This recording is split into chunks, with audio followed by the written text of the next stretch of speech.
at ang uniformeng kupas na may bahid ng dahas.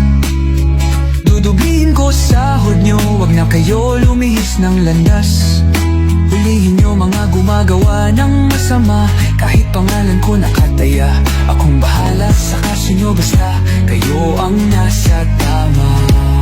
Pero ano ang isinukli? Bakit kayo nagpunyagi?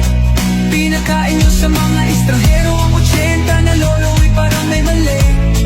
Pagkatapos angat ang inyong moral na dating mabababa. Grabe ang isinukli, parang dumuot ng tae. Tapos nilagay sa kamay, sabay sampal sa kanyang mukha. Mahal ko ang Pilipinas, di ako papapi. Ipinanganak ako sa bayang mapagtimpi.